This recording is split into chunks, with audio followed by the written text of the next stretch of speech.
Mercredi est sorti Spider-Man Homecoming au cinéma. Je vais donc vous donner 5 raisons d'aller voir le film.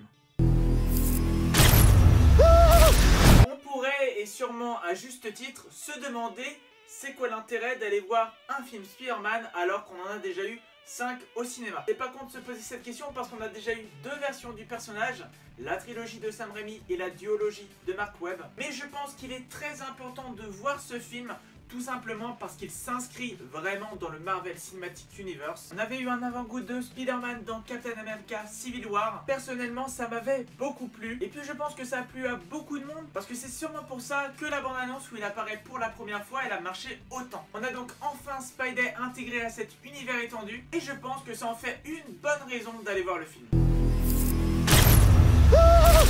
Alors cette raison va être subjective, totalement. Mais j'adore Spider-Man. C'est simple, c'est pour moi mon super-héros préféré de l'univers de Marvel. J'ai adoré les 3 films Spider-Man et les 2 films Amazing Spider-Man. Donc même si je n'ai pas encore vu le film, même si je ne sais pas ce qu'il va donner, je ne peux être qu'enthousiaste et avoir une envie folle d'aller voir le film. En plus, Tom Holland paraît très crédible dans ce film, donc je sais que le personnage ne va pas être gâché.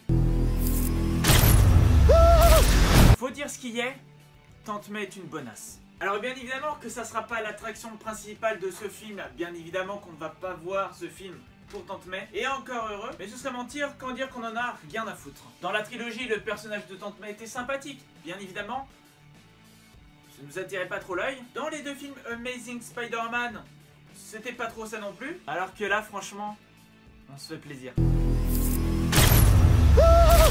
Cette raison va vous paraître un petit peu classique parce qu'elle est apparue dans tous les anciens épisodes, mais bien évidemment, le casting est une bonne raison d'aller voir le film. J'ai parlé de Tante May qui est interprétée par Marissa Tomei, qui au-delà d'être jolie est une bonne actrice, même si lors de l'annonce, certains avaient peur que ce personnage soit plus sexy que bien interprété. On a aussi Tom Holland, forcément le Spider-Man qui là incarne un Spider-Man qui est vraiment très jeune, qui fait ses débuts au lycée il me semble. Et je trouve qu'on a enfin une cure de jouvence qu'on n'avait pas pleinement eu dans le Amazing Spider-Man. Bien évidemment, vous le savez, c'est affiché de partout dans les bandes annonces, dans les affiches. On a la présence de Robert Downey Jr. Iron Man donc de la partie, ce que je trouve assez normal parce que c'est un peu un guide. C'est un guide pour Peter Parker, un repère masculin. Parce qu'excusez-moi, mais je n'ai pas vu donc le Ben dans les bandes annonces. C'est un guide aussi pour Spider-Man, comment il doit se comporter en super-héros. Et c'est un guide, un lien dans le Marvel Cinematic Universe qui est indéniable. En mettant Iron Man, on comprend direct qu'on est dans le MCU. Il n'y a pas de doute possible où les gens pourraient se dire « Oh, encore un film Spider-Man !» Oh, il n'y a rien à raconter. Et on a un nouveau méchant interprété par Michael Keaton, qui passe donc de Batman au vautour. C'est un personnage que je trouve très intéressant parce qu'il paraît terriblement humain. Il a dû souffrir également d'Iron Man, donc la boucle est bouclée. J'aurais sûrement d'autres raisons à vous donner de pourquoi il faut voir ce film. Mais j'ai juste envie de vous dire, allez voir ce film. Je pense que ça va être une bouffée d'air frais dans le Marvel Cinematic Universe. Parce que pour la première fois, on a un super-héros enfant. Un super-héros qui découvre ses pouvoirs, qui doit les cacher aux autres. Et ça doit être beaucoup plus difficile quand on en a 15 que quand on en a 35.